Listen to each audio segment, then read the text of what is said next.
Is the Merchant Navy part of the government or is it privately held? In our country, what I have studied that first of all, this caste system is there. What happens that many people would say, this is not my job, that is not my job. घर में cleaning कर रहा है तो this is sweeper job. If I have some carpentry, it is carpenter job. It is not my job to become an owner, entrepreneur, not a worker. We are trained to become a worker. Hi everyone, this is Vivek Srivastav. Welcome to my channel. Today we have for you a guest episode. We have Mr. Vijay Subberwal with us. And Vijay is a highly experienced and seasoned marine engineer. He has been the chief engineer in the Merchant Navy and he has many years of experience in the Merchant Navy, have made a profound impact in the world of maritime engineering. He is also a healer and an educationist, and he has a relentless drive to optimize and reform systems, particularly those in the field of education in India. Well, education in India definitely needs reform, so thank you, Vijay, for doing that, and thank you for joining us today. Yeah, thank you for inviting me. I would certainly like to share my experiences with you, and I'll be delighted, of course, yes. So, tell me, how did it all start? Did you were you always interested in becoming a marine engineer? First of all, my childhood has been spent on mainland in MP. So in MP there is absolutely no sea. Right. There is no question. We just heard that there is something like Samudra Sea. Otherwise, there was absolutely no thought. Never crossed my mind that I will be a seafarer. But as and those once you are a young child, you don't even believe in any astrology or numerology, etc. But one of my uncles, he was in Royal Navy during British time. So he used to keep visiting and we used to idolize him. So once he told me when I was a student of class 8 that how about joining Merchant Navy? I didn't even know then. Then, as the luck would have it, during my course of engineering at Indore, one of my classmates and a good friend of mine, he used to say, we have a friend whose brother comes from sea and his pockets are full of money always, he's throwing around. So we should get into this profession. I thought, okay, yes, why not? And finally, I found that I am from an industrial town in MP. The place is Bhilai, a big industry, very big steel plant, one of India's largest steel producing. So I never wanted to become an engineer in steel plant because I said, I have studied here, I live here, and I go 8-hour shift. I was not interested in that. Then slowly, this thought of having seen so many currency notes falling off from pockets, etc., I said, okay, we'll go and Merchant Navy. Merchant Navy job since then started exciting me. It's later on I came to know that I have Meen Lagna. What's that? Yeah, Vrishab Rashi. Oh, okay. Coming to astrology. Okay. This struck me later or much later in life. I have Vrishab Rashi and Meen Lagna. Meen is a machli. Right. It's a fish. Spices. Yeah. Meen. So I don't know. So if you have a Meen Lagna, you will definitely be attracted towards water. Somehow or the other, you will be attracted towards water. And I have seen that any number of times I have tried to quit sea life, I have again been pulled back. Right. So since then, I started believing that I was destined to come to sea. So might as well start enjoying it. And then once you start enjoying your job, and engineering job is such that you start healing, you start talking to machines because marine engineers are living with machines. So we start talking their language. Tell me the first time you actually saw the sea. Because in MP, I'm guessing many years you never even saw the sea. No. What was the first time you saw the sea? First time was 1976. Okay. When I came to Bombay. Right. And okay, so you saw it. Chowpatty, I suppose. Yeah, Chowpatty. Right. Close to Right. Shipping Corporation of India building. Air India building. So what was the, like, were you, Oh, that gave me a very soothing feeling. Of course, sea, you looking at sea always gives you very, very. was there a special sort of connection you felt when you first saw? You always, I don't know. Even today, when am sailing, I go out and look at the sea. Sea has some magnetism. Right. You feel. Please believe me. You feel like jumping. I don't know what stops you. Sea is very attractive. It pulls you. So anyway, then we did a training and marine training in Bombay in 1976. And when I went for my training on a ship, I wish if I could get this ship. That was a very attractive ship, docked in Indira Dock. Indira Dock is where your VT is. And that was a fantastic, almost brand new 3 years old vessel, Vijay. I thought, I wish I could get here, it will change my life. And believe me, I got in there. In that Somehow ship or the other, without any push-pull, knowing nobody. I am from a small town, I did not know anybody here. So somehow the luck played its role and I found myself on Vijay. That's how the journey started at sea. And then if you put me on Vijay, those days, I joined the vessel on 4th January 1978. At about 5 p.m. I was told to go to Indira Dock number 13 and I went by taxi and got into the ship. It's not that I had come to the ship for the first time because we were under training, we have seen the ship. So you normally go and see chief engineer. Chief engineer, do you think we will welcome you? But those days welcoming was out of question. Because first the junior guy is coming, so I was sort of fired, why the hell you came to see, etc. This is your first welcome. Then I was sent to, within 10-15 minutes of my arrival, I was told you change over and go to engine room. When I went down to engine room is a place where all machines. right. You can't see sky, nothing. What was the technology? Was it coal boiling or? No, it was fuel oil based. When we came to see, there were very few coal-fired boilers. So fuel, but it was still the same principle. Yeah, you have to use engine, And basically internal combustion engines. Yes. A ship is since you are an engineer, you will understand that the ship is a floating power plant.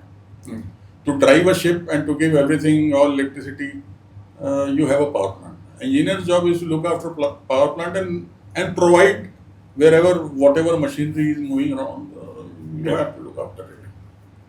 So, then I sat down and I thought, this is where I wanted to come. I was cursing myself that where I was landed, all looking green and nobody to help you. Then you start picking up, you Right. get get used to it. familiarize, get used to it. So what was the first country the ship went to? Sri Lanka. Sri Lanka. Okay. Yes. Sri Lanka was the first country. And there was a movie, Where Eagles Dare, Yeah. a very old movie. Oh yeah, Clint Eastwood. I don't know, Clint was not there. Anyway, that movie we saw it, in Sri Lanka also there was a theatre known as the Regal. Really? Yeah. So we went and saw that movie. Because Sri Lanka, 3 days we stayed. And then I was on a good run. I was around Japan, Singapore, Japan, Malaysia. A very good run. Nice. So, one thing, while everyone's heard of the Merchant Navy, nobody besides those who have actually been in the Merchant Navy know what exactly goes on in there. Like, what is it about? Because, you have the shipping companies and shipping lines and all for export-import. And then, of course, there's the government Navy for the defense. So, what does the Merchant Navy do exactly? Merchant Navy is feeding the world. Okay. I must say during COVID time, we were on the job. The moment all over the world had stopped, but the ships were moving. The ships are carrying minerals, ore,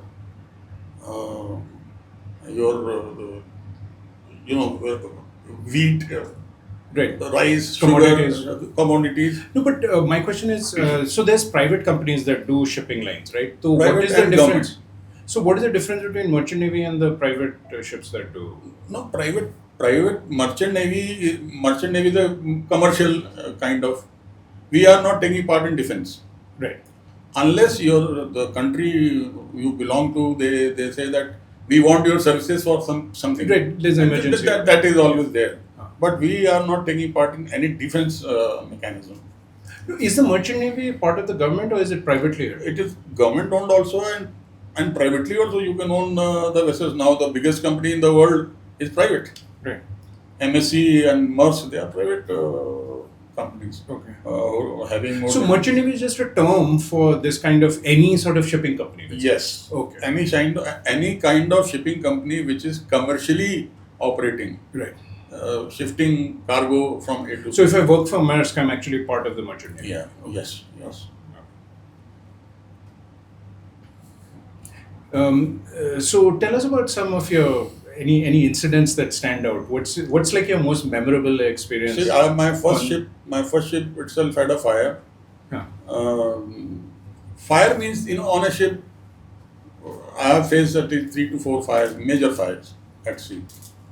That is a dangerous situation Right. because ship is full of oil and inflammable materials. Right.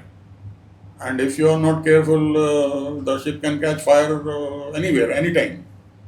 So I have handled 3 to 4 fires. See, a merchant navy engineer is a jack of all trades. Any merchant navy guy, be it on deck side, navigators and we engineers, we are multitasking guys. We know the safety of life at sea. We know the little bit of medical side, firefighting, and rescue. So, lot of firefighting, these are accidents. I have seen people dying on the ship. Right. Yeah, basically not due to fire, but due to something else. And describe those situation. It is a time-taking situation. I cannot just. I can only tell you in lines that I have seen this. But how I felt at that time, what we did, that is a long story. Sure. Yeah. Machinery problems, hundreds of machinery problems we have faced. And No, but was there in one particular incident that just stands out in your memory? Yeah, this happened, yeah, okay. Many people have not seen the situation. What I am going to say is that I ran short of fuel. Okay. The fuel finished midway. Oh, wow. That was in 94, 95. In fact, it was a very old vessel, almost on the terminal stages. Once the ship starts carrying sulfur, you know that this is, the final voyages she is making. Achha. Because sulfur starts eating the material. If you load it in steel hull inside holds, so it starts eating the material. So once the sulfur is loaded, it's the last stages of vessel. So we were in port in Andhra, Kakinada, where we had asked for fuel oil. We are going to Iran to load sulfur. Kakinada was not a developed port then, it was an anchorage port. Anchorage means the ships cannot come in, you will be outside anchored. So my company, Indian company only, I would name them. Indian company, they said, okay, we are arranging 200 tons for you. Finally, they could not arrange. But we keep sounding tanks to know that sounding means we keep measuring how much fuel we have. Right. And in 95, the ship was already built in maybe 75, a very old vessel, 20-year-old vessel. So the measurements, etc., were purely mechanical. Got it. Purely you drop a tape and then measure Right. like that, calibrate.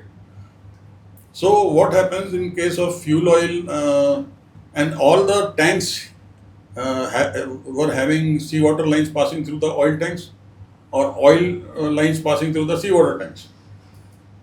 Means pipe tanks. Got it. And they had leakages. So in one of the fuel tanks, what happened? We used to get oil. When you are sounding it, and the sounding is a marine term. You can use it otherwise. Also, sounding is your sound the tank, how much fuel you have. Measuring it basically. Measuring it. So it used to show us oil, but finally it was full of water only, and the top layer had oil.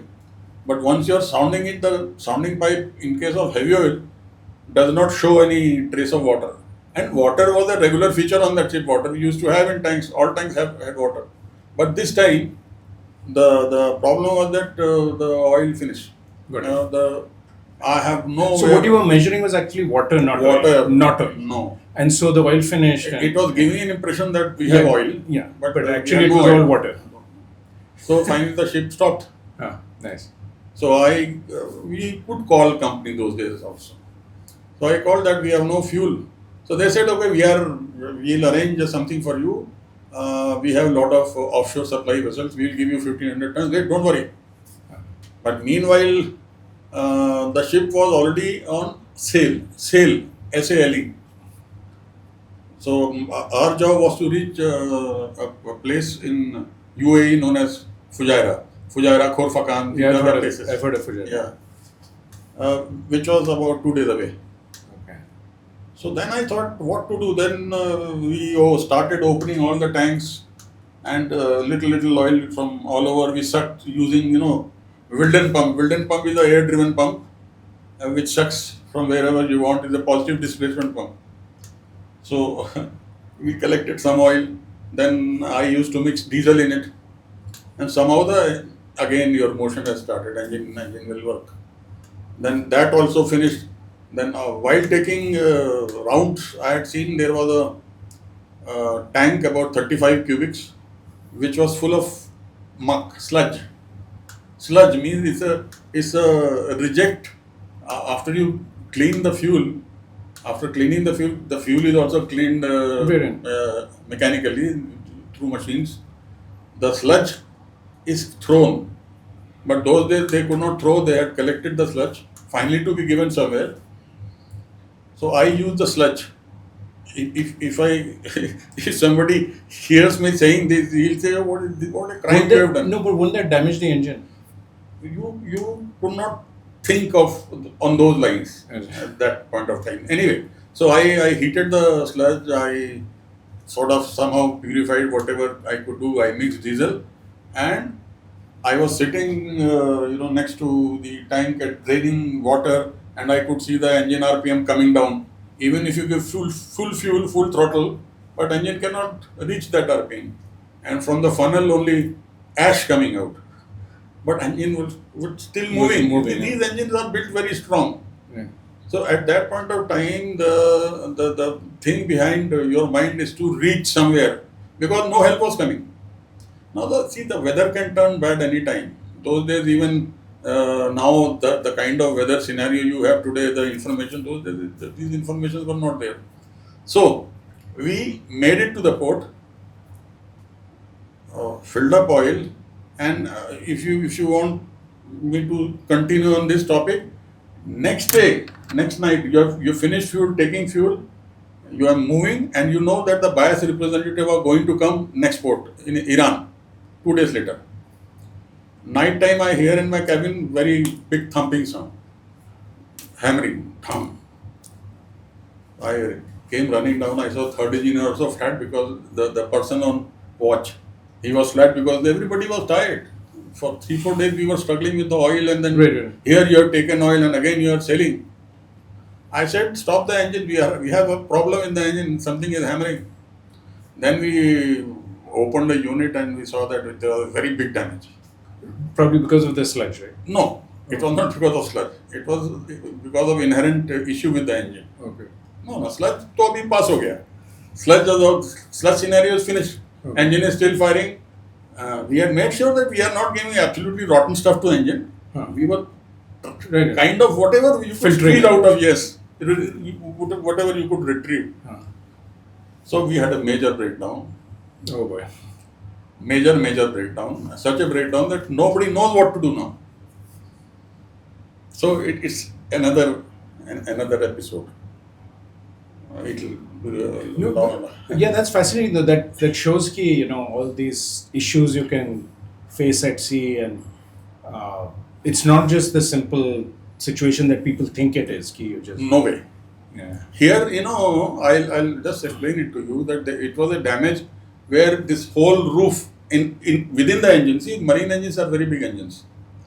The biggest engine I have worked is 100,000 bhp. 100,000. This engine was about 8,000, 10,000. And just for reference to the viewers, a car engine is how much bhp? A car engine, we call in terms of cc only. 1100 cc. They give you torque and Right. all our good cars are also about 100, 120 bhp. Okay. I won't be able to straight away convert cc to bhp, but But that's fine, approximately 100. Yeah. And you worked on 100,000. 100,000 bhp.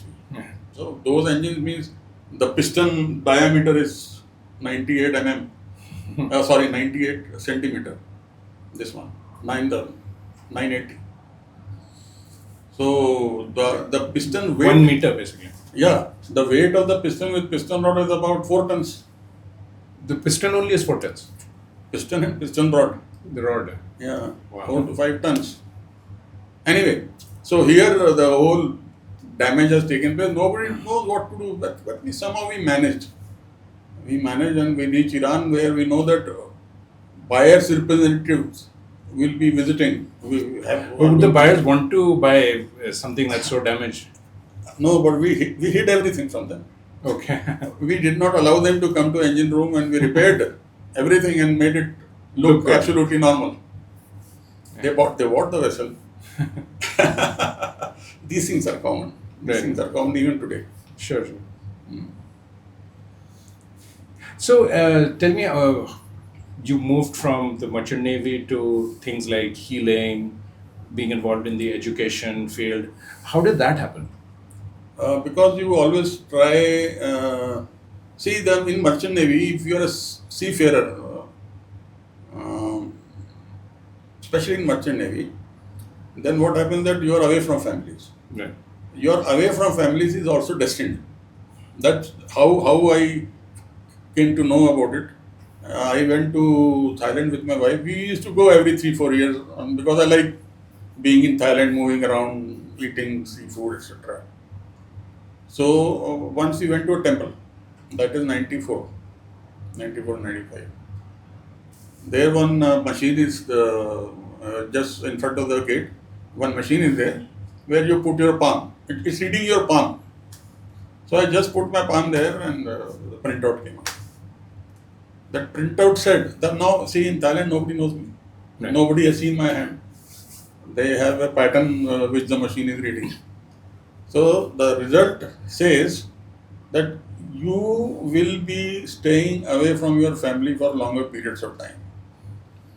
So this is all written. So you keep trying to come ashore, you keep trying to settle down. So now there are no options in our country. There are no options available for a seafarer. Very unfortunate. What options? Like in other countries, what options are there? Other countries, first thing is that they have pension. Oh. Many countries, they have pension. So you don't have to worry about, now even if I have to buy a needle, I have to spend my own money. There is no medical insurance for us. Once you are out Once of you the left. job, once you have left, there is no medical insurance. But if I am a employee of many government steel plant, or they are looked after till they are dead. So this is a very, very big scenario here that we have in India, especially we have nothing. Moreover, I would also like to inform our country that our country is in very peculiar terms. We have to pay tax if we spend more than 182 days. If you don't spend 182 days away from India, we have to pay 30% tax. Oh, you become a tax resident. Yeah. This is not there in Bangladesh. Bangladesh pays them, if they are putting their dollars in account, Bangladesh pays them 2.5% bonus. It is not there in Sri Lanka. It is not there in Pakistan. It is not there in Philippines. It is not there in any country. Our country is the only country where we have to do 182 outside away from India. So, if I am working, I have to, in any case, stay to earn 6 months. I have to stay nearly 8 months. So you are away from your family. So that point you want to break and come and try and settle down. Now settling down means who will take you? You are Right. once you which industry? They say oh 5 stars, 5 star. They have a small power plant inside. They have generators. This that, but uh, You're overqualified for that. you're overqualified for that. Yeah. Overqualified. I cannot be taken any. Nobody will take me straight away as once you're doing a chief engineer job, you're boss of everything. Technically you're the head. Right. So you take decisions. Nobody counters your decisions. Even companies will listen to you because you're a man on the spot. So you're operating as an independent entity, with no interference. Having brought up in this scenario, you come here and you will be taken as a junior guy who will make you sit on a highly responsible position unless they have seen. Right. So we are underqualified in certain ways like public dealing, etc., the soft skills, and overqualified in the application engineering. So we are not sort of, if you have left merchant navy by the time you are 30, you are still flexible. Right. Yeah. Now means even 20 years back I was seasoned. Right. So what did you do? I mean, let me first ask, what happened? Did you retire or did you sort of? No, even today I cannot say I have retired. Okay. I've just come back from a ship a week back. Okay. Despite my size and age, if you can still, I mean, I don't have to go and play football there. So if you are generally medically fit, Right. for your job, you will be taken in. Yeah. Your experience counts more in any company. So why did you want to explore things like 5-star hotels or whatever? No, I didn't. Okay. I knew that a 5-star hotel is not for me. Right.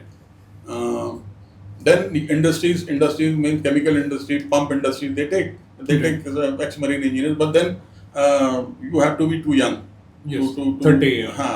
to get an entry there. Then by the time we become chief engineer, we have to take licenses. I have to Certifications. No, it's not a certificate. You can call it certificate of competency. Right. It's a tough exam. It's not just go there and collect your certificate. It's a very tough exam. Right. You have to go through writtens, orals, and the surveyors who are surveying, who are examining you, they tell you on your face that you're pass or fail. So it's shocking. You are half dead, when you are appearing for such an exams. Anyway, so by the time you do your class 1, you are nearly youngest, you can be 28, 29. Then you think that I have worked so hard to get this license, I must be chief engineer. You spend another 2-3 years. Right. So you are already in your 30s when you even think, now I have to come ashore. Now come ashore, you don't know, and you start business? No way. You don't know anything about business. Join a company, which company? Right. Again, so for your rehabilitation, there is nothing. Yes. Teaching, I don't want to teach. Right. I don't want. But then I have no other options. Right. So, but I'm confused. What happened? Why were you exploring, looking at all this? Were you kind of deciding to get away from? Yeah, because nobody likes to sail throughout. Right. See, if I and get, the family yeah, issues.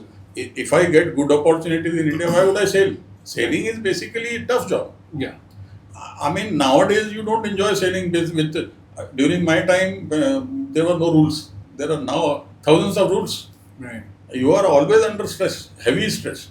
And you may have heard of one ship, Delhi, which broke in a bridge in.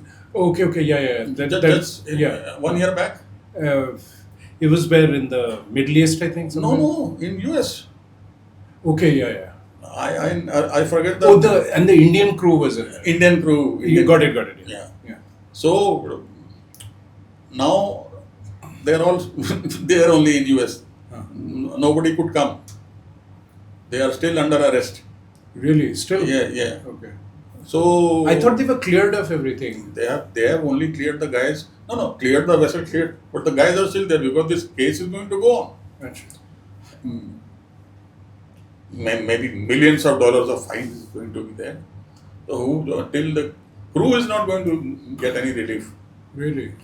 So now what has happened that with the rules, the individuals get stuck. Sometimes the individuals are getting fined and for mismanagement from the companies, and now they are blaming the company also, the managers.